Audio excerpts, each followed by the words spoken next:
குமிடிப்பூடி தாமரை ஏரியில் கரிய நிறத்தில் ரசாயன கழிவு படலம் மிதக்கும் ட்ரோன் காட்சிகள் வெளியாகி பெரும் அதிர்ச்சியை ஏற்படுத்தியிருக்கிறது. கழிவுநீர் சேகரிப்பு தொட்டியாக தாமரை ஏரி மாறி வருவதாக அப்பகுதி மக்கள் தெரிவிக்கும் நிலையில் முழு தகவல்களை எமது செய்தியாளர் மோகன் கேட்கலாம். வணக்கம் மோகன், என்ன நடந்தது? விவரங்களை பதிவு பண்ணுங்க. வணக்கம் அவர்தான். திருவள்ளூர் மாவட்டம் கும்மிடிப்பூண்டி பேரூராட்சியில் 15 வார்டுகளில் சுமார் 40,000க்கும் மேற்பட்ட மக்கள் தொகையை உள்ளடக்கி உள்ள பேரூராட்சியாக இந்த பேரூராட்சி விளங்கி வருகிறது.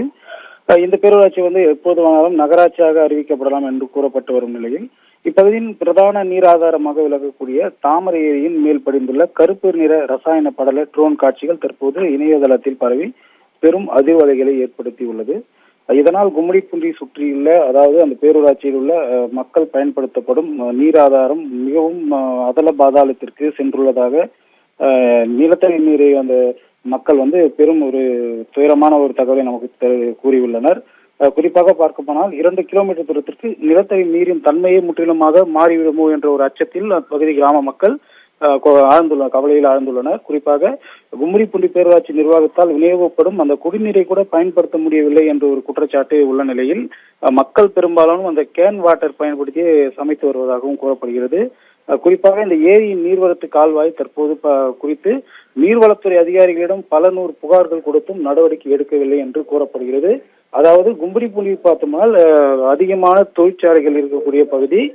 இந்த பகுதியில் நூற்றுக்கணக்கான தொழிற்சாலைகளில் இருந்து சேகரிக்கப்படும் அந்த மனித கழிவுகள், அதே போன்று ரசாயன கழிவுகள் பார்த்தோம்னால் தேசிய நெடுஞ்சாலைகள் ஓரங்களில் அந்த மழைநீர் வடிகால் கால்வாயுடன் இணைக்கப்பட்டுள்ள அந்த தாமரை ஏரிக்கு செல்லக்கூடிய அந்த வடிகால் கால்வாய்களில் கொட்டப்படுவதால் தாமரை ஏரி முழுவதும் பார்த்தோம்னால் கழிவுநீர் சேகரிப்பு தொட்டியாக மாறியுள்ளது.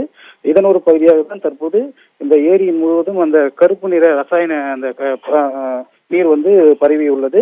இது குறித்து அதிகாரிகளிடம் பலமுறை, அதாவது மாசு கட்டுப்பாட்டுத்துறை அதிகாரிகள் அதே போன்று துறை சார்ந்த அதிகாரிகளிடம் பலமுறை புகார் அளித்தும் எந்த நடவடிக்கைகளும் எடுக்கவில்லை என்று குற்றச்சாட்டு உள்ளது.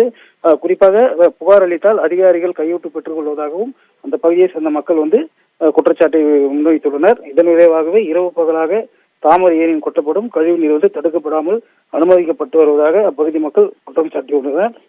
இதே நிலை நீடித்து வந்தால் திருவள்ளூர் மாவட்டத்தில் உள்ள பல ஏரிகள் அந்த ரசாயன ஏரியாக மாறிவிடும் என்று ஒரு குற்றச்சாட்டு தற்போது எழுந்துள்ளது. அபிரகாம்.